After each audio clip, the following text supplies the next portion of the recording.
ក្របបាល់ភ្លើងហោះឆ្ពោះទៅកាន់ហ្គាវលេននាងភ្ញាក់ខ្លួនពីភាពស្រឡាំងកាំងនៅវិនាទីចុងក្រោយហើយស្គាល់ការវិប្រហារនេះថាជាយេងអេទ្រីតយុទ្ធដ៏កម្រនិងខ្លាំងក្លាមួយដោយល្បឿនដ៏គួរឲ្យភ្ញាក់ផ្អើលនាងបានវិបកផ្លោងនោះចេញដោយដៃរបស់នាងហើយការប៉ះទង្គិចបានបញ្ចេញរលកឆក់នាងនិងហ្វាងយីឥឡូវនេះឈរទល់មុខគ្នាក្នុងភាពស្ងាត់ស្ងៀមតានតឹងខណៈដែលថាមពលពណ៌មាសកំពុងផ្ទុះនៅជុំវិញដៃរបស់គាត់ហ្គាវឡែនដែលភ្ញាក់ពេញលេញហើយនោះមានការតក់ស្លុត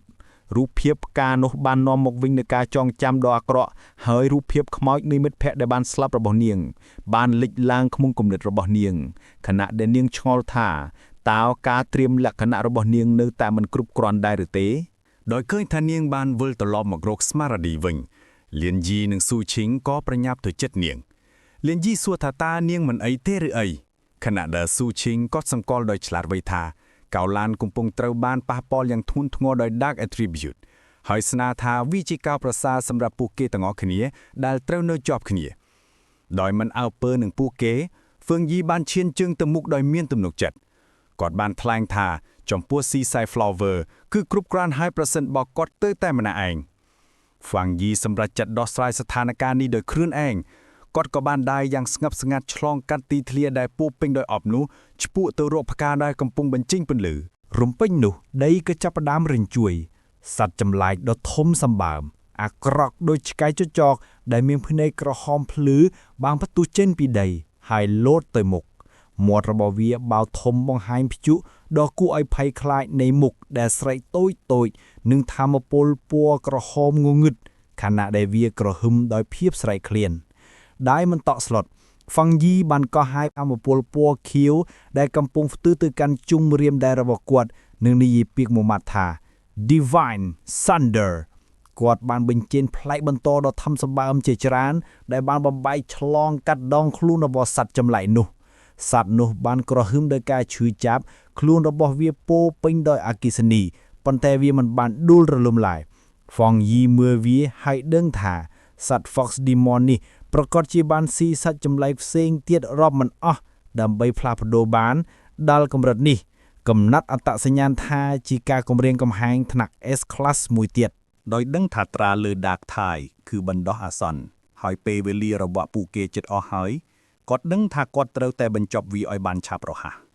ដោយឃើញកម្លាំងដ៏អស្ចារ្យរបស់សត្វចម្លែកនោះស្នាមញញឹមដ៏ជួយជាងមួយបានលេចឡើងនៅលើមុខរបស់គាត់សម្រេចចិត្តថាប្រសិនបើវាមិនងាប់ទេគាត់នឹងប្រើវាជាប្រធានបទសាក់លបងសម្រាប់អំណាចថ្មីរបស់គាត់ដោយប្រមូលថាមពលពណ៌ស្វាយដ៏គួរឲ្យខ្លាចរបស់ Dark Attribute ចូលទៅក្នុងដៃរបស់គាត់ដោយក្រសែភ្នែកមានទំនុកចិត្តហ្វាំងយីបានបញ្ចេញថាមពលដែលទើបនឹងទទួលបានរបស់គាត់គឺ The Limitless Dark World លើសត្វចម្លែក Fox Monster ថ្នាក់ S Class នោះព្យុះដ៏ធំនៃថាមពលពណ៌ស្វាយបានផ្ទុះចេញពីគាត់ដោយចាប់សត្វចម្លែកនោះទាំងស្រុងថាមពលនោះបានរឹងទៅជាស្វៀពណ៌ស្វាយងងឹតដ៏ធំមួយបិទហ្វាំងយីនិងសត្វចម្លែកនោះនៅខាងក្នុងតំបន់របស់វានៅខាងក្នុងការពិតថ្មីនេះរនាស់ពណ៌ស្វាយស្រមោលបានលេចចេញពីគ្រប់ទិសទី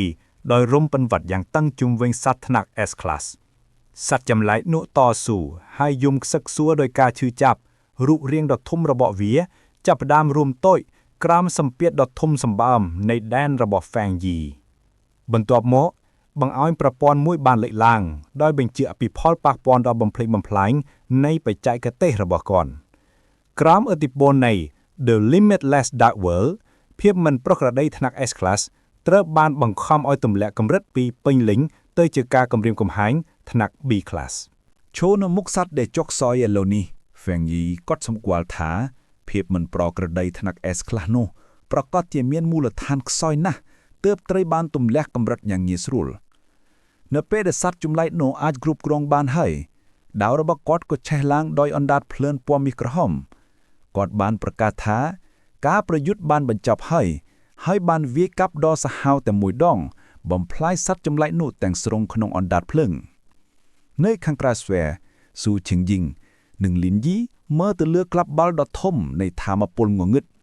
ស៊ូឈិងយល់ថាវាចម្លែកដោយគាត់សម្គាល់ថាទោះបីជាវាជា Dark Attitude យ៉ាងច្បាស់ក៏ដោយក៏វាមានអារម្មណ៍ខុសពីអ្វីដែលនាងធ្លាប់ប្រាលីនយីយល់ស្រប โดยบรรเจาท่าเนียงมันเมียนอารมณ์ตระเจาะกูไอส์ออฟเพิ่มหนึ่งทุนธรรมดาปีเวียดเดียเกาล้านปดอกาปุ่นยลเนียงทลายถานี่คือโดยซาแต่ผู้เกกมปงเคยแดนต่อคลวนระบอบฟางยีได้ชิลมฮ้อได้กอดบานบังการโดยคลวนไอบรรตัวปีบานสตวดจุมเนียงดาร์กเอทริพิวต์โดยเขมียนกรูเกาล้านกึดอังปีสระสำคัญดอกทุ่มเทงในกาสำหรับนี้เนียงปุญโยนถากาบงการแดนคือเจตสมรรถเพียบดอลมบะมันกูอ่อยเจือมนเปียวนี่มนุษย์แต่มณกดได้เนียงสกอได้อาจบังการแดนลำหอได้ทามาโปลคังเวเนียนระบาปูเกคือกรูระบาเนียงสมานถาใกล้ปีกอดเมียนมนุษย์อย่างจรานมันพุทธใบแนบเสียงเตียดในขมงปีพบลูกแตงหมูได้เมียนอำนาจนี่กาจองจำโดยชื่อจับมวยบานหลีกลางขนงกำเนิดระบาเนียงบังหายปีติตเพียบในกรมหันตรายดอกทุ่มตุมเลียขนงตีกรงเนียงนึกเคยปีโรบีบได้ครูระบาเนียงบานพิเยี่ยมประดานต่อครูระบากวดดำใบบรรจบกรมหันตรายบนตาตีบำพดบานปราจัยกุมนุตระบาปูเกตรือบานรมคานในเปเดสเวร์ปอสไวบัตเตอร์วินได้บังหารฟังยีโชแต่ในไอในขนงตีเวียล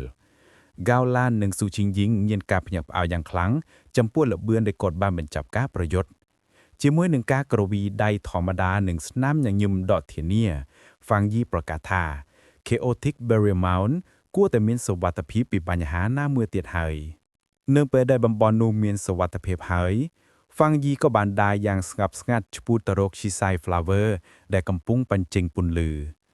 กอดโปรงประยัดเหยาะได้ระบกอดปวดจุ่มวิงรุกจิตโดยเตียงเวียเจนปีใดโดยถนอมเกี่ยวมือหนึ่งหรือรูบเวียเนอดอได้ดำไปรักษาตุกเวียก้างรงวันดอพลูแจงจางนูกอดบางปีเนดเวียมวยสันตุโดยซ่อนทานท้านี่กัวแต่กรุบกร้อนดำไปบรรจบเปสกกรรมระบาปูเกเกาหลันเมื่อกวดโดยตึกมุกตานตึงหนึ่งเพย์สโลนโลขณะดับเปสกกรรมเชียนโดยจำนุดสำคัญระบาเวีย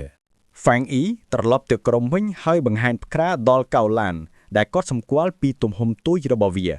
กอดบรรเจียกท่าเปสกัดกรรมระบาปูเกตรือบานบรรจบให้จำรุนอ้อยปูเกจากเจนเพลียมโดยปัญยุลท้าซีลดาร์กไทด์มันดูสัตว์จำลายเสียงเตะให้อาจคลายเชียปัญหาในเปิลนามุยกวาดบันแถมท้าพวกเก๋ก็เตรดอสไรจุมวย arrogant pioneer ดาสันลบหนึ่งกรมระบบกวาดพองแดอารมณ์ตานตึงระบบเนียงบานโรเลียกบัตเตอร์วินจุมนัวโดยการดึงกุลพุทธประกอบการกาได้บรรเจงปุนลือเนียงบ้านออกุลแฟงอีโดยสมอตรองตัวตูลสกอท้าอำนาจโดยเลลบระบบกวดคือจิฮัดพอลแต่มวยสำหรับพิบจุกใจระบบผู้เก๋บรรทอบหมอเนียงก็บานออกุลครมเดนเนลซอลนึ่งประกาศท้าดอเปลแด่ผู้เก๋เตยจ่ายเจนไฮคณะในนักแสงเตียจับดำดาวเจ๋งกาวแลนบานชุบมุยสันตุเงี่ยกราวดำใบออกุลฟังอีชินเลิกจงกราวบรรทอบหมอเนียงก็บานบังหางปีสระสำคัญดอสำคัญเป็นเล็งในเปสกกรรมระบบผู้เก๋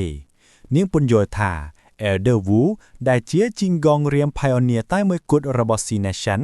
คือสเตนเลเกมในการสลับหายชียายฟลาวเวอร์คือจิตนำสังโครจีวิตใต้มวยกุดได้ไอสังโครกอดบานจีมูนิสนามยนยิมดอดึงก้นมันติกเนียงบันปราฟังอีธากอดเติบเตบานสังโครจีวิตเนี่ยกาเปียดเมียนอธิปุลบอมพอดระบบประเทศจีดฟังอีสดับยังยกจัตุกดักจีมูนึงตึกมกเกิดกูขณะได้กอดดำนาการป้อดเมียนทำไมดอสำคัญนี้สงัดเสียมนิยชมัวระบจิงกองเรียมดอระบายระบายตึกการโครนไอน์เนื้อเป็ดแต่กรมนี้บานเลยจิงปีจรอกที่เวียงเงินใน Extreme Dark Zone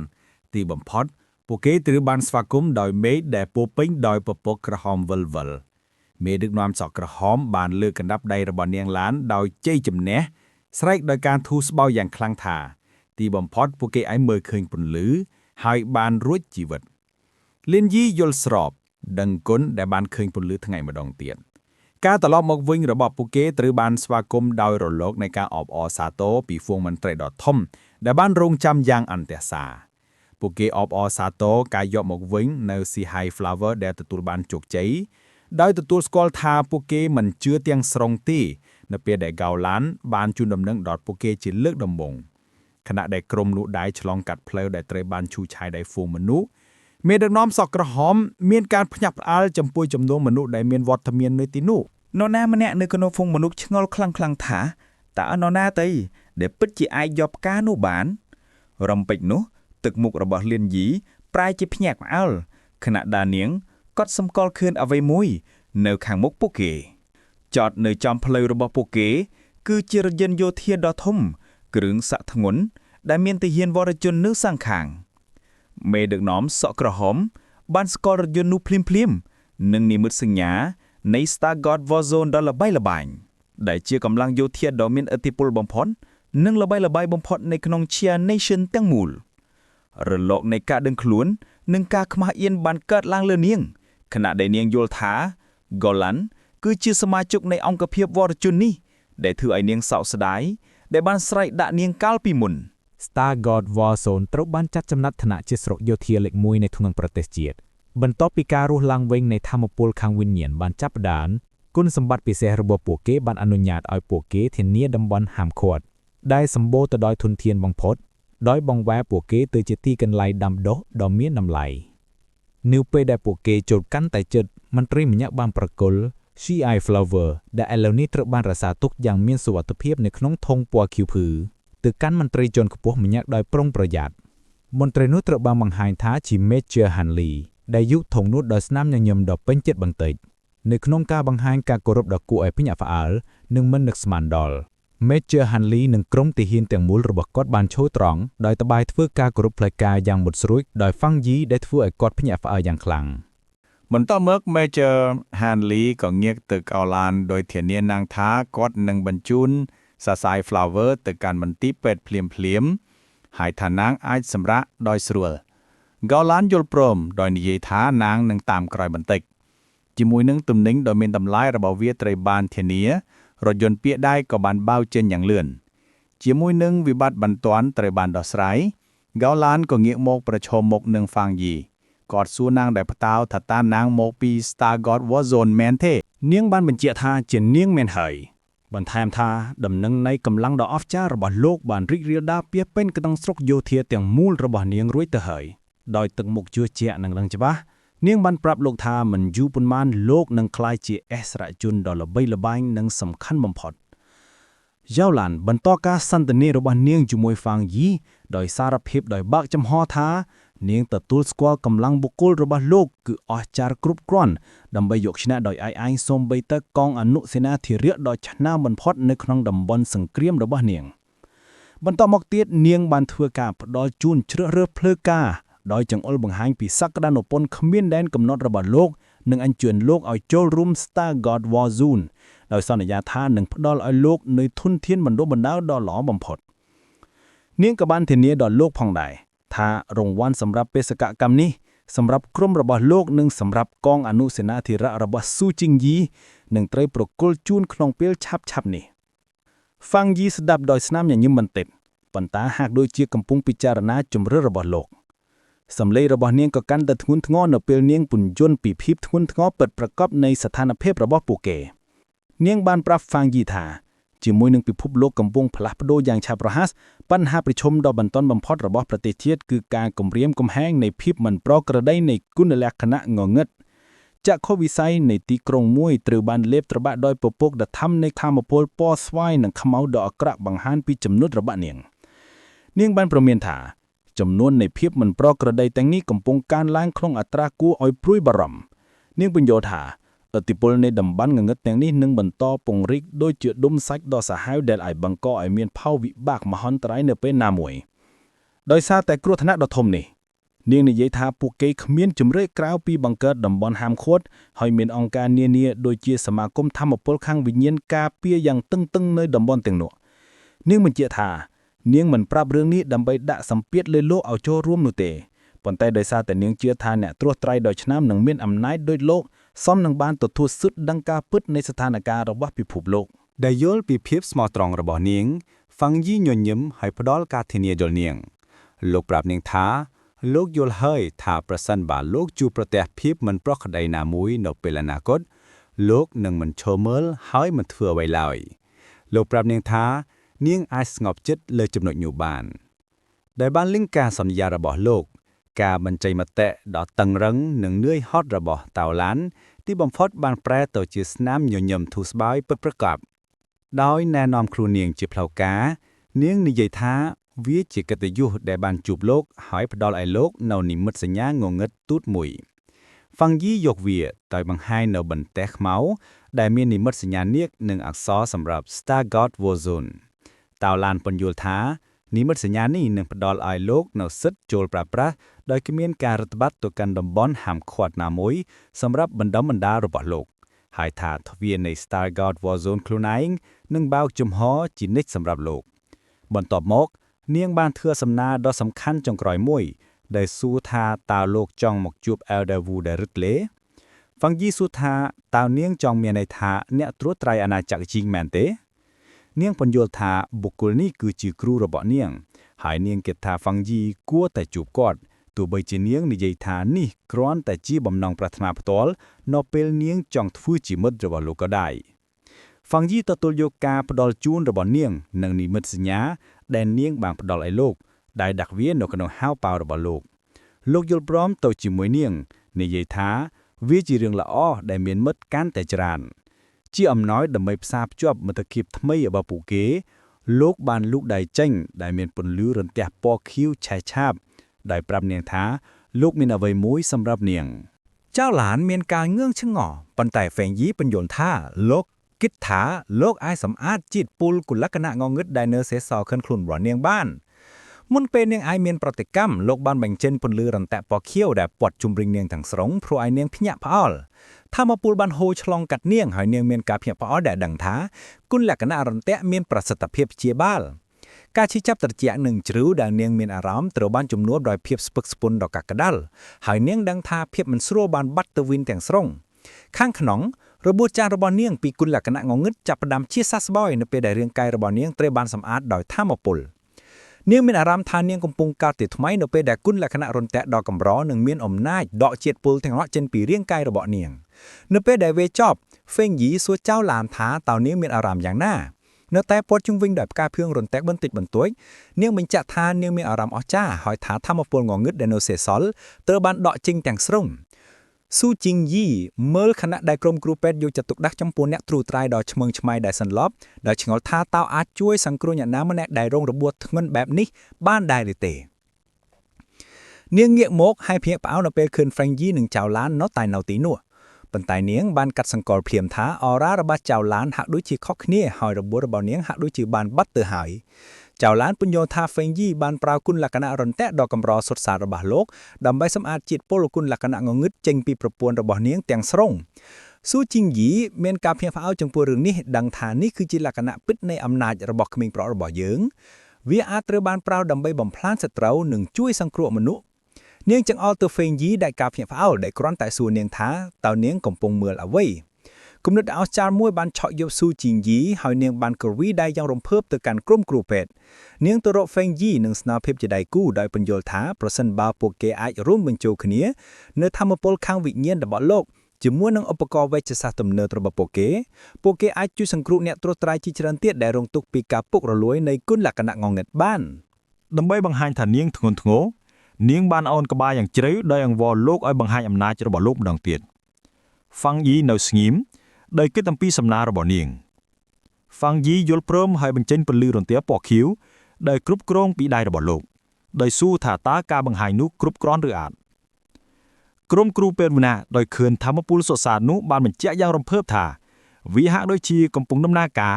ให้ถากุณลักษณะรนเตียกำรัดขัวแบบนี้พื้นที่ไอประยุทธ์ประชังนังกุณลักษณะงงเงียบบ้านเจ้าล้านปัญโยธา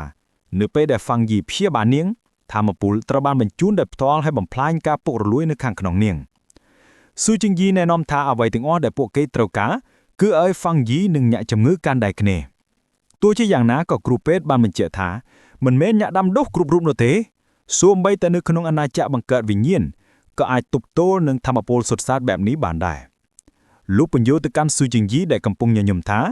ขณะพิลได้ระบวระบอเจ้าล้านคือทุนทงโง่ปูเก้คือจีเรื่องตัวตายแบบริบเทียบเตอหนึ่งเนี่ยจมือเสียงเตียน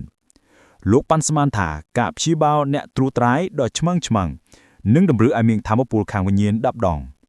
ลูกมันแถมถาการจุยสังครูชีวิตเนี่ยตรูตรายหนึ่งคล้ายจีสมัติเฝ้าดอกอาจ้าหายการจีซัสบอยเป่งลิ้นคือตำนงจีมันอาจตรง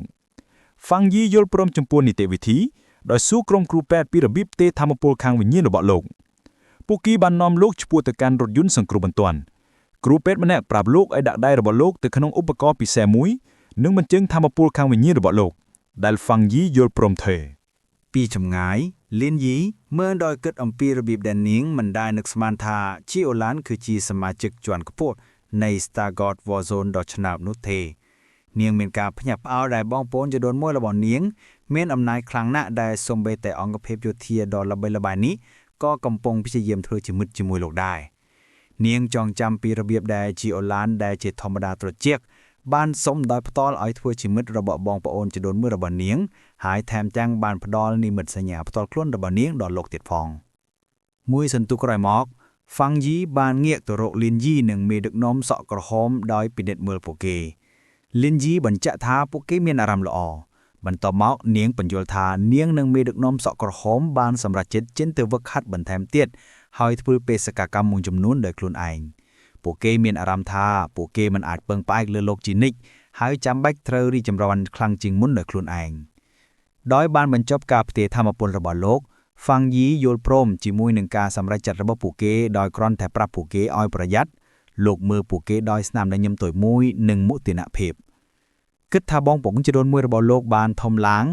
ស៊ូជីងយីនិងក្រុមរបស់នាងរៀបចំចេញដំណើរនាងក្រវីដៃលាដោយប្រាប់ហ្វាំងយី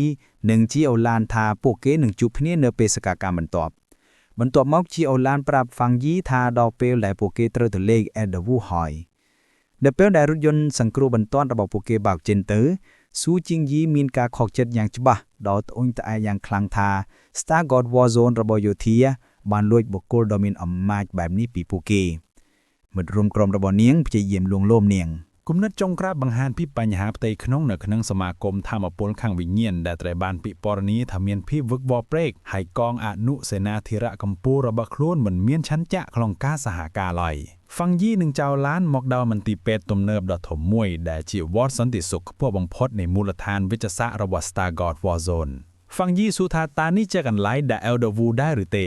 នៅខាងក្នុងបន្ទប់មន្ទីរពេទ្យពួកគេឈរនៅមុខក្រែដែល Elderwu កំពុងសន្លប់ព័ទ្ធជុំវិញដោយឧបករណ៍វិទ្យាសាស្ត្រហ្វាំងយីនិយាយអំពីទស្សនវិជ្ជាចម្លែកដោយកត់សម្គាល់ថាវាចម្លែកប៉ុណ្ណាដែលមហាអំណាចចុងក្រោយនៃអាណាចក្រជៀនកុងគឺជាបរិយាចំណាស់ដែលរុនរា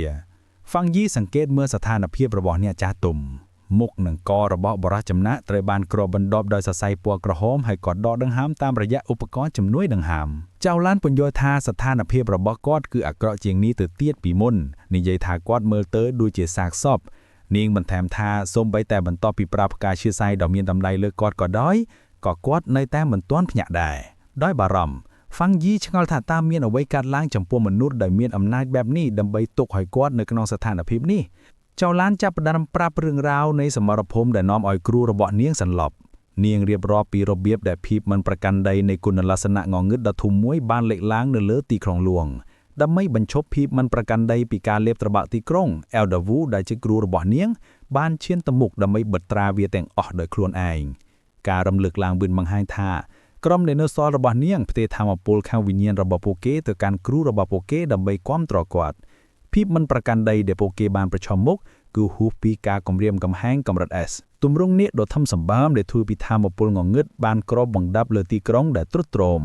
ចៅឡានបន្តបញ្យល់ពីគ្រោះថ្នាក់ដ៏ធំប្រសិនបើភាពមិនប្រកាន់ដីបានធ្លាក់ចុះពេញលេញ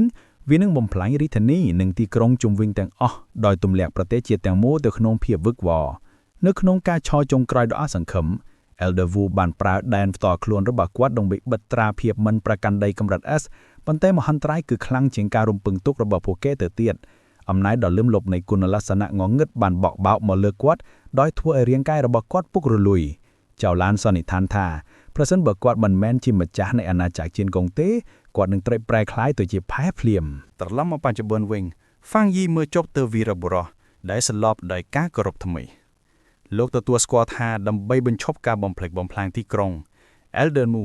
ពិតជាអ្នកត្រួតត្រៃដ៏អស្ចារ្យម្នាក់ខណៈពេលដែលហ្វាំងយីមើល Elderwu ដែលសន្លប់គំនិតរបស់លោកបានទៅដល់ជីវិតអតីតកាលរបស់លោកនឹកឃើញថាអ្នកត្រួតត្រៃជាច្រើនបានលះបង់ខ្លួនឯងដើម្បីឲ្យលោកអាចក្លាយជាមនុស្សចុងក្រោយដែលនៅរស់លោកដឹងដោយគំនិតដ៏ក្រៀមក្រំថានៅក្នុងខ្សែពេលវេលាដើមរបស់លោក Elderwu ប្រហែលជាបានស្លាប់ទៅហើយនៅចំណុចនេះការតាំងចិត្តថ្មីបំពេញលោកហើយលោកលូកដៃទៅរកអ្នកចាស់ទុំចៅឡានស្រែកដល់ភ័យស្លន់ស្លោតាមលោក ដោយទាមទារឲ្យដឹងថាតើលោកកំពុងធ្វើអ្វីចំពោះគ្រូរបស់នាងហ្វាំងយីប្រាប់នាងដែលស្ងប់ស្ងាត់កុំឲ្យបារម្ភលោកបញ្យល់ថាខណៈពេលដែលផ្កាស៊ីសាយកំពុងដំណើរការរួចហើយ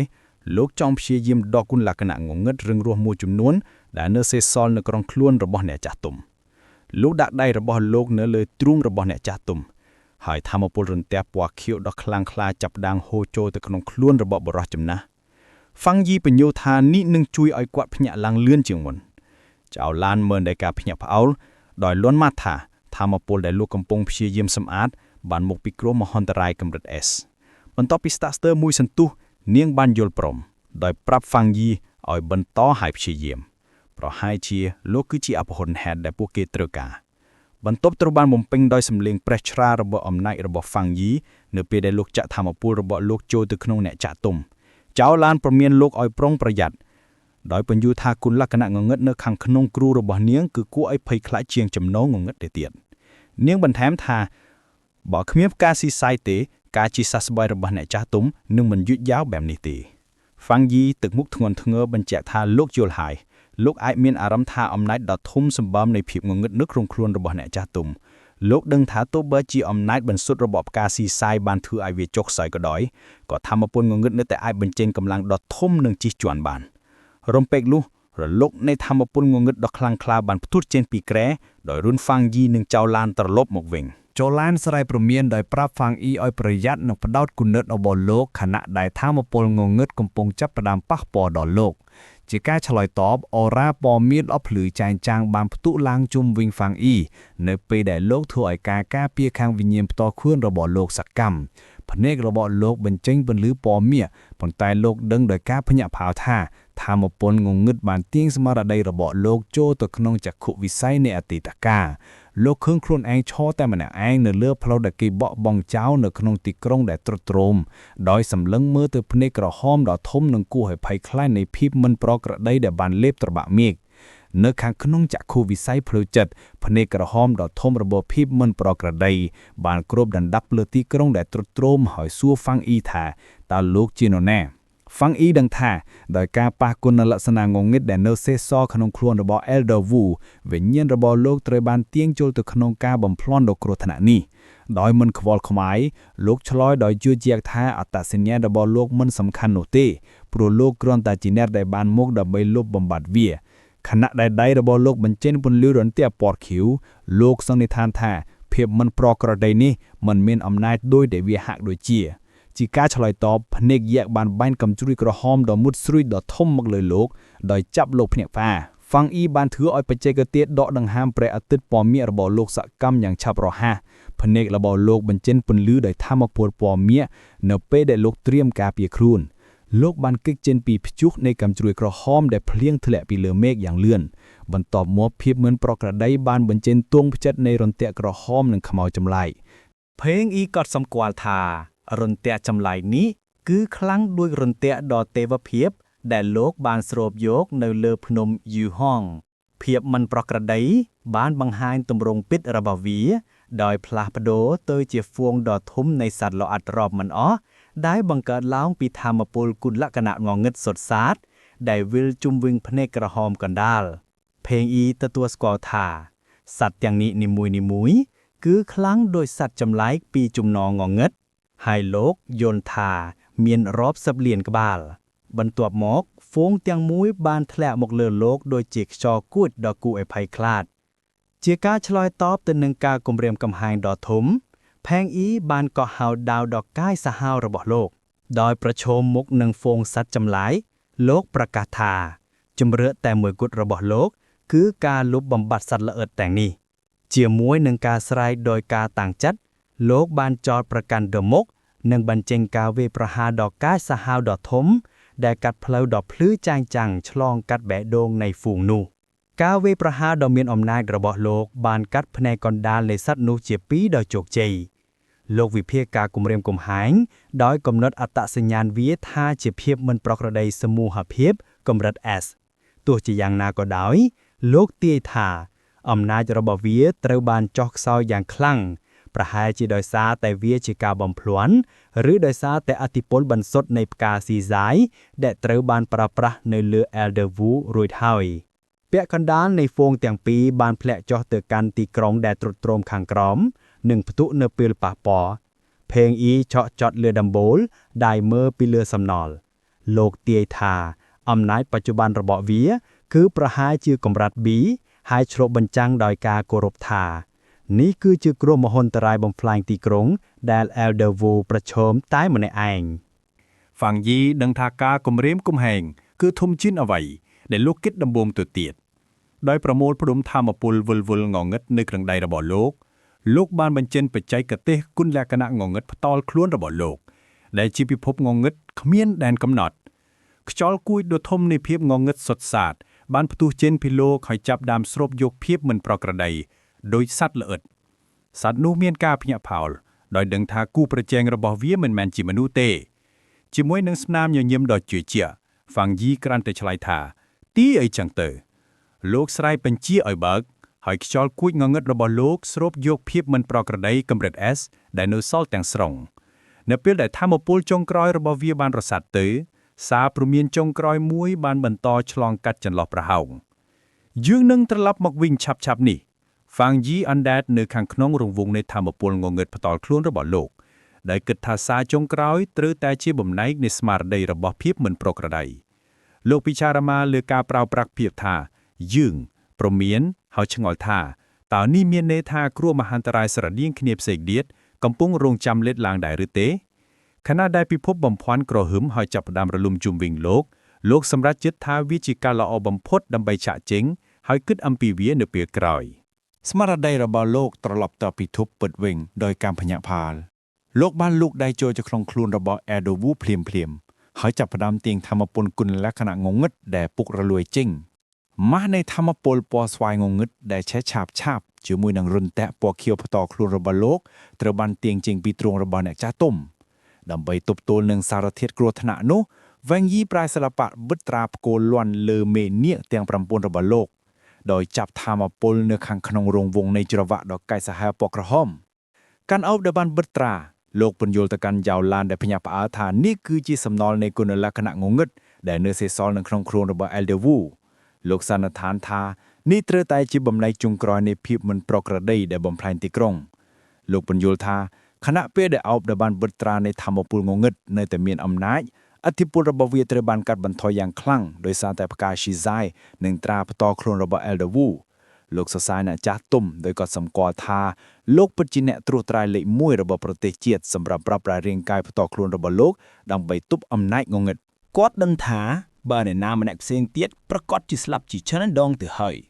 នៅពេលដែលឆាវឡានមើលទៅគ្រូរបស់នាងឃើញសរសៃក្រហមនៅលើមុខគាត់បានរសាត់បាត់ហើយដង្ហើមរបស់គាត់ហាក់ដូចជាស្ងប់ស្ងាត់ជាងមុននាងប្រាប់ហ្វុងយីថាគាត់ពិតជាបានសង្គ្រោះជីវិតរបស់ Elderman ទោះជាយ៉ាងណាក៏ដោយហ្វុងយីបាននិយាយដោយសុភាពថាវាមិនមែនជាសមត្ថភាពរបស់គាត់ទាំងអស់នោះទេគាត់បញ្យល់ថាបើគ្មានផ្កាសាហ្សៃ flower បន្ថយភាពខូចខាតជាមុនទេគាត់មិនអាចដកលក្ខណៈសម្បត្តិងងឹតដ៏រឹងរូសនោះចេញបានទេឆាវឡានយល់ស្របដោយនិយាយថាខណៈពេលដែលផ្កាបានសង្គ្រោះជីវិតរបស់ Elder ធម្មពលរបស់ហ្វុងយីពេលនេះបានផ្ដល់ឱកាសឲ្យគាត់ជាសះស្បើយពេញលេញហើយជាមួយនឹងការផ្ទុះឡើងនៃធម្មពលចុងក្រោយហ្វុងយីក្តាប់កណ្ដាប់ដៃរបស់គាត់ហើយកំទេចក្របធម្មពលងងឹតដែលបានបិទចិត្តនោះទាំងស្រុងបំផ្លាញវាទៅជាធូលីគាត់ប្រកាសថាសំណល់នោះពេលនេះគ្មានប្រយោជន៍ទាំងស្រុងបន្ទាប់មកគាត់ប្រាប់ឆាវឡានថាគាត់មានរឿងមួយទៀតដែលត្រូវប្រាប់នាងគាត់បង្ហាញថានៅក្នុងការបំផ្លាញផ្លូវចិត្តសំណល់នៃភាពមានប្រកែកនៃលក្ខណៈសម្បត្តិងងឹតបានព្រមានគាត់ថាវានឹងត្រឡប់មកវិញគាត់សន្និដ្ឋានថាពួកគេត្រូវតែត្រៀមខ្លួនជានិច្ចព្រោះពួកគេមិនអាចអនុញ្ញាតឲ្យបុរសចំណាស់ដែលទើបតែជាសះស្បើយពីជំងឺធ្ងន់ធ្ងរប្រយុទ្ធនៅជួរមុខម្ដងទៀតបានស៊ីឡានបញ្ជាក់ថានាងដឹងព្រោះនាងធ្លាប់បានឮពាក្យចចាមអារ៉ាមនេះពីមុនមកនៅពេលដែលហ្វុងយីសួរនាងថាតើនាងមានន័យដូចម្ដេចនាងពន្យល់ថានាយកដ្ឋានត្រួតពិនិត្យរបស់យោធានិងសមាគមប្រមូលទិន្នន័យលើការផ្លាស់ប្ដូរធម្មពលខាងវិញ្ញាណនាងបានបង្ហាញពាក្យចចាមអារ៉ាមមួយដោយផ្អែកលើទិន្នន័យនេះជាមួយនឹងអំណាចបច្ចុប្បន្នរបស់ប្រទេស CIA Nation ពួកគេប្រហែលជាមិនអាចរស់រានមានជីវិតក្នុងឆ្នាំដំបូងបន្ទាប់ពីការរស់ឡើងវិញនៃធម៌ពលខាងវិញ្ញាណเป็นលេងនោះទេនាងបន្ថែមថាពិតណាស់គ្មាននរណាម្នាក់ជឿវាទេហ្វុងយីនិយាយថាការត្រួតពិនិត្យការផ្លាស់ប្ដូរធម៌ពលខាងវិញ្ញាណស្ដាប់ទៅពិតជាផ្លូវការណាស់បន្ទាប់មកស៊ីយ៉ាវឡានស៊ូថាតើគាត់ក៏ជឿថាពាក្យចចាមអារ៉ាមនេះអាចជាការពិតដែរឬទេស្រមោលឆ្លងកាត់មុខហ្វុងយីខណៈដែលគាត់ឆ្ងល់ថាតើការកើតជាថ្មីរបស់គាត់បានផ្លាស់ប្ដូរអនាគតដោយរបៀបណាគាត់នឹកចាំថាក្នុងកាលៈទេសៈដើមរបស់គាត់បានរស់នៅបាន3ឆ្នាំបន្ទាប់ពីការរស់ឡើងវិញនៃធម៌ពលខាងវិញ្ញាណហើយនៅពេលនោះភពផែនដីទាំងមូលស្ទើរតែត្រូវបានបំផ្លាញទៅហើយត្រឡប់មកបច្ចុប្បន្នវិញគាត់ដាក់ដៃលួងលោមនៅលើស្មាស៊ីយ៉ាវឡានដោយប្រាប់នាងថាកុំកិច្ចច្រើនពេកហើយថាអែលដឺវូគួរតែភ្ញាក់ឡើងក្នុងពេលឆាប់ៗនេះគាត់មើលទៅនាងដោយទឹកមុខមើងម៉ាត់ហើយសន្យាយ៉ាងឱឡារិកប្រសិនបើមហន្តរាយត្រឡប់មកវិញគាត់នឹងឈរជាមួយពួកគេហើយប្រយុទ្ធគាត់ដឹងថាសមរភូមិចុងក្រោយប្រឆាំងនឹងមហន្តរាយដ៏អស្ចារ្យនឹងមកដល់មិនយូរមិនឆាប់ទេគាត់ប្រកាសដោយការតាំងចិត្តដ៏ខ្លាំងក្លាថាលើកនេះគាត់នឹងផ្លាស់ប្ដូរអ្វីទាំងអស់ក្រោយមកនៅយប់នោះហ្វុងយីបានត្រឡប់មកផ្ទះល្វែងរបស់គាត់វិញគាត់អង្គុយធ្វើសមាធិនៅលើសាឡុងរបស់គាត់ព័ទ្ធជុំវិញដោយធម៌ពលវល់នៃលក្ខណៈសម្បត្តិងងឹតថ្មីរបស់គាត់គិតទៅពីសមរភូមិថ្មីរបស់គាត់ដែលមានអារម្មណ៍ថាបន្ទាប់ពីការប្រយុទ្ធទាំងពីររបស់គាត់ជាមួយភាពមិនប្រក្រតីកម្រិត S គាត់ជិតនឹងបំបីទៅកាន់ Two Star Spirit Creation Realm ហើយទោះជាយ៉ាងណាក៏ដោយគាត់ដឹងថាការរស់ឡើងវិញនៃធម៌ពលវិញ្ញាណពេញលេញកំពុងមកយ៉ាងលឿនហើយទោះបីជាមានលក្ខណៈសម្បត្តិងងឹតថ្មីរបស់គាត់ក៏ដោយក៏កម្លាំងបច្ចុប្បន្នរបស់គាត់មិនគ្រប់គ្រាន់ដែរគាត់គិតទៅពីធម៌ពលដ៏គួរឲ្យភ័យខ្លាចនៃភាពមិនប្រក្រតីដែលគាត់បានប្រឈមមុខក្នុងការបំភាន់ភ្លុចិត្តដឹងថាទោះបីជាវាត្រូវបានចុះខ្សោយក៏ដោយក៏ធម៌ពលពិតរបស់វាគឺធំធេងណាស់គំនិតរបស់គាត់ត្រូវបានរំខាននៅពេលដែលគាត់សង្កេតឃើញរុក្ខជាតិក្នុងផើងដែលគាត់បានទុកនៅលើតុរបស់គាត់ផ្កាពណ៌សទុយដែលចេះស្ដាប់បង្គាប់គាត់និយាយទៅកាន់ផ្កាដែលកំពុងបញ្ចេញពន្លឺដោយប្រាប់វាថាវាមិនងាយស្រួលទេដែលក្រុមដែលយកតាមគ្រឿនហើយទទួលស្គាល់ថាវាជាកំហុសរបស់គាត់ដែលមិនបានយកវាទៅជាមួយក្នុងការបេសកកម្មចុងក្រោយរបស់គាត់ញញឹមគាត់រើសរុក្ខជាតិនេះដែលហាក់ដូចជាភ្លឺឡើងហើយប្រាប់វាថាគាត់សោកស្ដាយដែលមិនបានផ្ដល់ឱកាសឲ្យវារីកចម្រើនបន្ទាប់មកគាត់សម្រេចចិត្តយកវាទៅដើរលេងហ្វុងយីទៅកាន់ភ្នំខាងក្រោយដែលជាកន្លែងហ្វឹកហ្វឺនឯកជនរបស់គាត់នៅពេលគាត់ដើរតាមផ្លូវដែលមានពន្លឺព្រះច័ន្ទគាត់សម្គាល់ថានាយកដ្ឋានស្រាវជ្រាវរុក្ខជាតិរបស់សមាគមត្រូវតែមានជំនាញប៉ុណ្ណាគាត់សង្កេតឃើញថាក្នុងរយៈពេលដ៏ខ្លីចាប់តាំងពីតំបន់នេះត្រូវបានខូចខាតចុងក្រោយព្រៃឈើបានចាប់ផ្ដើមជាសះស្បើយឡើងវិញហើយជាសញ្ញានៃការជាសះស្បើយដោយខ្លួនឯងដែលប្រសើរឡើងនៃធម្មជាតិនៅក្នុងយុគសម័យថ្មីនេះគាត់រកឃើញកន្លែងល្អមួយនៅក្នុងព្រៃហើយលុតចង្គង់ចុះយកផ្កាចេញពីផើងរបស់វាដើម្បីដាំវានៅក្នុងដីដ៏សម្បូរបែបគាត់ធ្វើកំណត់ចំណាំផ្លូវចិត្តដើម្បីអរគុណសាយឈឹងយីងនិងក្រុមរបស់នាងសម្រាប់ការធានាកន្លែងនេះសម្រាប់គាត់នៅពេលគាត់ត្រៀមដាំវាគាត់កាន់ផ្កាមីហើយប្រមានដៃគូថ្មីរបស់គាត់ដោយថ្នមឲ្យធ្រួវាដោយស្រួលនិងស្រូបយកតែបន្តិចម្ដងដោយរំលឹកវាថា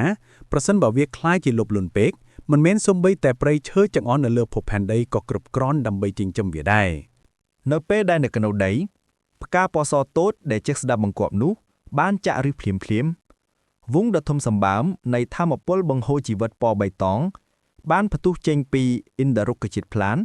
រីករាលដាលយ៉ាងលឿនតាមរយៈព្រៃនិងស្រូបយកជីវិតរបស់ដើមឈើក្បែរនោះទាំងអស់បន្ទាប់ពី 2-3 នាទីហ្វុងយីឈរអោបដៃនៅក្នុងផ្នែកដែលស្លាប់នឹងទទេនៃព្រៃនោះដោយសម្រេចចិត្តថាផ្កាបានស្រូបយកគ្រប់គ្រាន់ហើយសម្រាប់ពេលនេះជាមួយនឹងស្នាមញញឹមពេញចិត្តគាត់ទាញផ្កាដែលបញ្ចេញពន្លឺភ្លឺចេញពីដីថ្នមទាំងឫសគល់ហើយប្រាប់ដៃគូរបស់គាត់ថាដល់ពេលដែលពួកគេត្រូវរកកន្លែងថ្មីដើម្បីចិញ្ចឹមហើយគាត់កាន់រុក្ខជាតិនេះដែលហាក់ដូចជា bloom ជាមួយនឹងធម្មពលថ្មីហើយឆ្ងល់ថាតើវានឹងជាប់ចំណាត់ថ្នាក់នៅកន្លែងណាក្នុងចំណោមវិញ្ញាណប្រភេទរុក្ខជាតិដែលវិវត្តទាំងអស់គាត់សន្និដ្ឋានថាជាមួយនឹងលក្ខណៈសម្បត្តិ desolation ដ៏មានអានុភាពរបស់វាត្រូវតែជាការគំរាមកំហែងយ៉ាងហើយណាស់កម្រិត A នៅពេលគាត់ដើរតាមជួរភ្នំងងឹតគាត់សង្កេតឃើញភាពស្ងៀមស្ងាត់យ៉ាងជ្រៅនៃព្រៃហើយដឹងថាសត្វទាំងអស់ដែលធ្លាប់រស់នៅទីនោះប្រកាសជាបានភៀសខ្លួនដោយភាពភ័យខ្លាចពីអំណាចរបស់ផ្កានេះគំនិតរបស់គាត់ត្រូវបានរំខានភ្លាមៗដោយសំឡេងយំយ៉ាងខ្លាំងនិងកាយសាហាវដែលបន្លឺឡើងពេញមួយយប់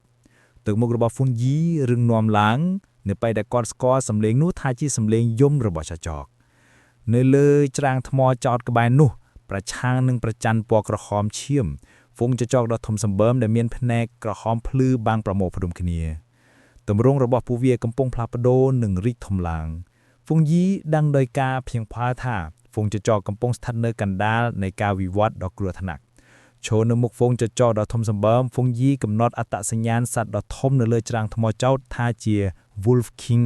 ដែលក៏សម្គាល់ថាការវិវត្តរបស់វាជិតដល់ការបញ្ចប់ហើយជាមួយនឹងការយំយ៉ាងខ្លាំង Wolf King បញ្ចប់ការផ្លាស់ប្ដូររបស់វាតួរាងរបស់វាឥឡូវនេះកំពុងបញ្ចេញពន្លឺជាមួយនឹងថាមពលពណ៌បៃតងដ៏គំរាមកំហែងហ្វុងយីកាន់ផ្កាក្នុងភើងរបស់គាត់ភ្ញាក់ផ្អើលដែលថាមពលខាងវិញ្ញាណដ៏ធំសម្បើមដែលចេញពីសត្វនេះដឹងដោយការភ្ញាក់ផ្អើលថាវាកំពុងប្រែក្លាយទៅជាភាពមិនប្រក្រតីកម្រិតអហ្វុងចចកដែលទៅនឹងវិវត្តថ្មីៗបានឡោមព័ទ្ធគាត់យ៉ាងលឿនដោយកាត់ផ្ដាច់ផ្លូវរត់គេចទាំងអស់ហ្វុងយីយល់ថា Wolf King បានវិវត្តលក្ខណៈសម្បត្តិពុលដ៏មានអានុភាពថ្មីពីលក្ខណៈសម្បត្តិឈើដើមរបស់វា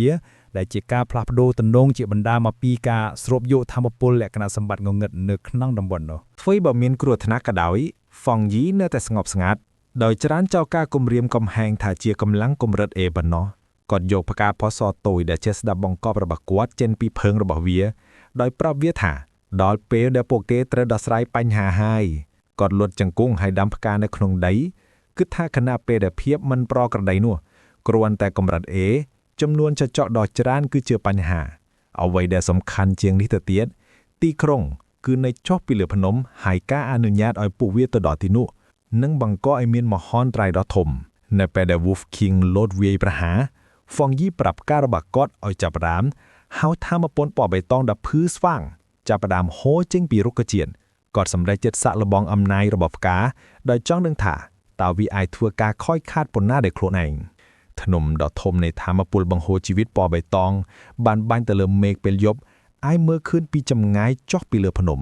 ដែលក្រុមអ្នកត្រួសត្រាយមើលក្រុមទៀតកំពុងតែមើលក្រុមថ្មីនេះសង្កេតមើលកន្លែងកើតហេតុដោយការព្រួយបារម្ភបុរសម្នាក់ក្នុងចំណោមពួកគេក៏សម្គាល់ថា Wolf King បានវិវត្តដោយជោគជ័យហើយមានកម្លាំងមិនគួរឲ្យជឿ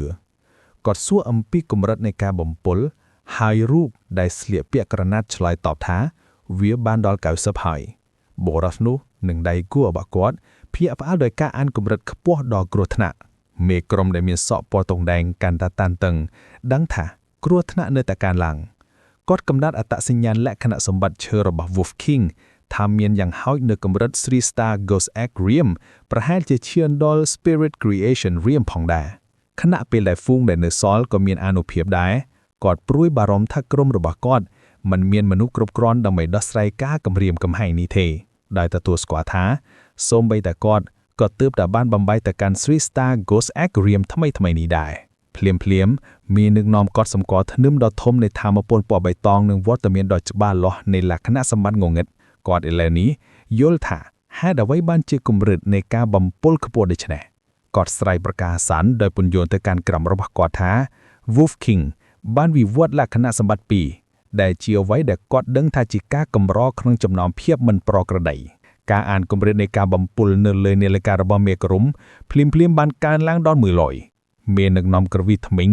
ដឹងថាពួកគេត្រូវតែបញ្ឈប់ការវិវត្តរបស់ហ្វុងចចកមុន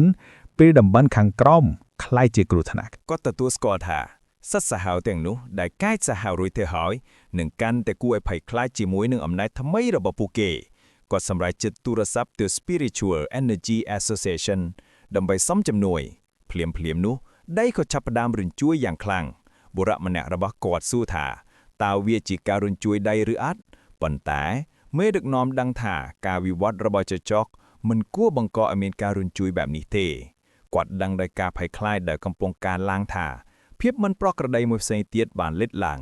នាឡិការបស់គាត់បញ្ជាក់ពីការភ័យខ្លាចរបស់គាត់ខណៈដែលការអានកម្រិតនៃការបំពុលបានកើនឡើងដល់1គន់ដែលមិនអាចទៅរួចអ្នកត្រួតត្រាយមើលទៅដោយភាពភ័យខ្លាច នៅពេលដែលការផ្ទុះដ៏ធំនៃថាមពល Desolation ពណ៌បៃតងផ្ទុះចេញពីកំពូលភ្នំអ្នកត្រួសត្រាយសក់ពណ៌បៃតងស្គាល់ថាមពល Desolation ដោយឆ្ងល់ដោយមិនជឿថាហេតុអ្វីបានទីវានឹងលេចឡើងនៅទីនេះនៅពេលដែលថាមពលបង្ហូរជីវិតប្រញាប់ប្រញាល់ឆ្ពោះទៅរកពួកគេក្រុមនោះក៏ស្លន់ស្លោបុរសម្នាក់ស្រែកថាតើនេះជាវ៉លយ៉ាក់ពីលើមេឃដែលបានបាត់ខ្លួនមែនទេដែលមិនថែមថាគ្មានការប្រមានអ្វីទាំងអស់មេក្រុមស្រែកឲ្យក្រុមរបស់គាត់ដកថយហើយឲ្យញាក់ស្រុកនៅក្បែរនោះជិមលៀសចេញភ្លាមទោះជាយ៉ាងណាក៏ដោយភ្លាមនៅពេលដែលវាបានលេចយ៉ាងរលកដ៏ធំនៃថាមពល Desolation ហាក់ដូចជាឈប់បុរសម្នាក់ក្នុងចំណោមពួកគេស្រែកហៅមេដឹកនាំដោយកត់សម្គាល់ថាថាមពលបានឈប់ទៅមុខហើយក្រុមនោះមើលទៅនៅពេលដែលវងដ៏ធំនៃថាមពលពណ៌បៃតងបានដកថយធ្លាក់ចូលទៅក្នុងភ្នំវិញពួកគេឆ្ងល់ថាតើគ្រោះថ្នាក់បានកំឡុងផុតទៅឬអត់ម្នាក់សួរថាតើពួកគេគួរតែរាយការណ៍វាដែរឬទេខណៈពេលដែលម្នាក់ទៀតសួរថា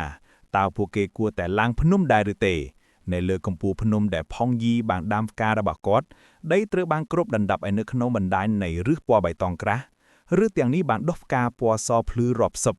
ដែលបន្ទាប់មកផ្ទុះឡើងនៅក្នុងការផ្ទុះដ៏ធំនៃថាមពលបៃតងរីកទៅជារចនាសម្ព័ន្ធដោយផ្កាដ៏ធំនិងភ្លឺចែងចាំងបន្ទាប់មកថាមពលបានផ្លាស់ប្ដូរទៅជាសមុទ្រនៃផ្កាពណ៌សដែលគ្របដណ្ដប់លើតំបន់ទាំងមូល Walking យំដែលកំហឹងនៅពេលដែលផ្កាដែលមើលទៅហាក់ដូចជាគ្មានគ្រោះថ្នាក់ប្រែទៅជាអាវុធដ៏សាហាវបង្កើតជាដាវមុតស្រួចញែកកាត់តាមអាកាស ហ្វុនយីឈរដោយស្ងប់ស្ងាត់ក្នុងចំណោមផ្កាដែលវិលវល់ហើយពន្យល់ពីធម្មជាតិដ៏គួរឲ្យភ័យខ្លាចនៃអំណាចរបស់ផ្ការបស់គាត់សមុទ្រនេះផ្កាខាងវិញ្ញាណនឹងដោះឡើងវិញនឹងការឡើងឥតឈប់ឈរស្រូបយកនឹងសម្ហាតសត្រូវរហូតដល់គ្មានអ្វីនៅសល់ហ្វុងយីឈរនៅលើប្រព័ន្ធរិលដ៏ធំរបស់ផ្ការបស់គាត់នៅពេលដែលហ្វុងចេចោចាប់ផ្ដើមដួលរលំទៅនឹងអំណាចរបស់វាគាត់ចំអកឲ្យ Wolf King ដោយសួរថាតើសមាជិកហ្វុងរបស់វានឹងធ្វើដូចម្ដេចដោយគ្មានការការពារខាងវិញ្ញាណដោយគាត់ដែរចចោទុយទៅបាំងជាប់យ៉ាងលឿនដោយវល់ដែលគ្របបណ្ដប់ដោយផ្កាពណ៌សថាមពលជីវិតរបស់ពួកវាត្រូវបានបង្ហោរយ៉ាងឆាប់រហ័សរហូតដល់នៅសល់តែគ្រោងឆ្អឹងរបស់ពួកវាប៉ុណ្ណោះដែលដួលរលំទៅជាធូលីដោយបានស្រូបយកកម្លាំងជីវិតរបស់ហ្វូងទាំងមូលផ្កានិងផ្ការបស់វាប្រែទៅជាពណ៌ក្រហមដ៏ជ្រៅនិងគំរាមកំហែងក្នុងការពន់ពងអស់សង្ឃឹមចុងក្រោយ Wolf King ប្រមូលផ្ដុំថាមពលរបស់វាហើយបាញ់កំជ្រួចពណ៌បៃតងដ៏មានអានុភាពចេញពីមាត់របស់វាទោះជាយ៉ាងណាក៏ដោយផ្កាពណ៌ក្រហមបានបង្កើតរបាំងការពារយ៉ាងងាយស្រួលដោយស្រូបយកកម្លាំងពេញលេញនៃការវាយប្រហារលក្ខណៈក៏ยังចំណោមផ្កានិងវល់ពណ៌ក្រហមដែលវិលវល់ហ្វឿងយីប្រាប់សត្វនោះថាការវាយប្រហាររបស់វាគឺគ្មានប្រយោជន៍ទេគាត់ពន្យល់ថាលក្ខណៈសម្បត្តិ Desolation នៃផ្កាខាងវិញ្ញាណរបស់គាត់បានចាក់ឫសយ៉ាងជ្រៅនៅក្នុងភ្នំខ្លួនឯងហើយគាត់និយាយថាសមុទ្រនៃផ្កាបានទាញថាមពលរបស់វាពីភ្នំហើយប្រើវាទៅលើភ្នំដោយបង្កើតវដ្តដាក់នៃថាមពលគ្មានទីបញ្ចប់ Wolf King ពេលនេះឆ្លាតវៃបន្ទាប់ពីការវិវត្តរបស់វាហាក់ដូចជាយល់ពីស្ថានភាពអស់សង្ឃឹមរបស់វាប៉ុន្តែនៅតែបដិសេធមិនចុះចាញ់វាបានកំណត់អត្តសញ្ញាណផ្កាពណ៌ក្រហមសំខាន់ថាជាប្រភពនៃថាមពលហើយបានវាយប្រហារដោយផ្ទាល់ទៅលើវាហ្វឿងយីមើលទៅដោយស្នាមញញឹមតូចមួយដោយសួរផ្កាតូចរបស់គាត់ដោយចំអកថាតើវានឹងធ្វើអ្វីឥឡូវនេះដែលវាទៅបានរកឃើញជាការឆ្លើយតបផ្កាពណ៌ក្រហមកណ្ដាលបានលូតលាស់ដល់ទំហំដ៏ធំសម្បើមហើយបានលូតទៅមុខដើម្បីជួប Wolf King ដែលកំពុងវាយប្រហារវាបើកផ្កាដ៏ធំរបស់វាហើយចាប់សត្វនោះនៅកងកណ្ដាប់ដៃរបស់វា Wolf King យំដោយការឈឺចាប់នៅពេលដែលកម្លាំងជីវិតរបស់វាត្រូវបានបង្ហូរចេញដោយលក្ខណៈសម្បត្តិ Desolation ដ៏មានអានុភាពផ្កាពណ៌ក្រហមដ៏ធំសម្បើមបន្តស្រូបយក Wolf King ថាមពលពណ៌បៃតងរបស់វាត្រូវបានស៊ីដោយលក្ខណៈសម្បត្តិ Desolation ហ្វុងយីមើលលើទឹកមុខមើងម៉ាត់ភ្ញាក់ផ្អើលដោយផ្ការបស់គាត់អនុញ្ញាតឲ្យលក្ខណៈសម្បត្តិងងឹតចូលមកឈ្លានពានវា Wolf King ត្រូវបានស៊ីទាំងស្រុងដោយផ្កាពណ៌ក្រហមដែលកំពុងលូតញាប់របស់ផ្កានេះហ្វុងយីមានការភ្ញាក់ផ្អើលដោយការអភិវឌ្ឍនេះដោយកោតសរសើរចំពោះអំណាចដ៏គួរឲ្យខ្លាចនៃលក្ខណៈសម្បត្តិ Desolation គាត់ដឹងថាគាត់មិនដែលរំពឹងថាផ្កានេះនឹងអាចបង្កើតបច្ចេកទេសផ្ទាល់ខ្លួនរបស់វាដោយគ្មានការបញ្ចូលដែលផ្ទាល់ពីគាត់បន្ទាប់ពីគាត់បានផ្សំលក្ខណៈសម្បត្តិនេះនៅពេលដែលផ្កាដ៏ធំបានរួញថយចុះ គាត់យល់ពីធម្មជាតិដ៏គួរឲ្យខ្លាចនៃសមត្ថភាពថ្មីរបស់វានៅពេលដែលសត្រូវត្រូវបានជាប់នៅក្នុងសមុទ្រនៃផ្កានោះគ្មានផ្លូវរត់គេចឡើយបន្ទាប់មកផ្កាបានស្តក់ចេញនៅក្រងឆឹងពណ៌សដែលស្អាតរបស់ Wolf King ហ្វុងយីសន្និដ្ឋានថាទោះបីជាផ្កាខាងវិញ្ញាណត្រូវបានបំផ្លាញក៏ដោយក៏ពួកវាអាចដុតឡើងវិញឥតឈប់ឈរនិងប្រែធម្មពល Desolation របស់ពួកគេដើម្បីកាត់បន្ថយសត្រូវណាមួយទៅជាឆ្អឹងឈរនៅមុខផ្កាពណ៌ក្រហមដ៏ធំសម្បើមដែលឥឡូវនេះត្រូវបានហ៊ុំព័ទ្ធដោយវាវនៃផ្កាពណ៌ក្រហមតូចៗគាត់សម្រេចចិត្តដាក់ឈ្មោះបច្ចេកទេសថ្មីនេះថា The Endless Spiritual Sea បង្អុយប្រព័ន្ធមួយលេចឡើងដោយបញ្ជាក់ពីការបង្កើតរបស់គាត់និងប្រកាសថាផ្កាខាងវិញ្ញាណបានសរសេរបច្ចេកទេសលក្ខណៈសម្បត្តិ Desolation The Endless Spiritual Sea ដោយជោគជ័យដោយបានបញ្ចប់ការប្រយុទ្ធរបស់វាផ្ការបស់ផ្កានេះបានបិទជិតដោយបញ្ចេញពន្លឺភ្លឺពីខាងក្នុងហ្វុងយីមើលទៅហត់នឿយបន្តិចពីការប្រយុទ្ធខណៈដែលផ្កាពណ៌ក្រហមតែមួយបានដុសផលរបស់គាត់ថ្នមបន្ទាប់មកផ្កាបានផ្ទុះឡើងជាមួយនឹងការកើនឡើងដ៏ធំនៃធម្មពលនិងហ្វុងយីដឹងដោយការភ្ញាក់ផ្អើលថាផ្កាទុយរបស់គាត់ក៏ជិតនឹងវិវត្តផងដែរ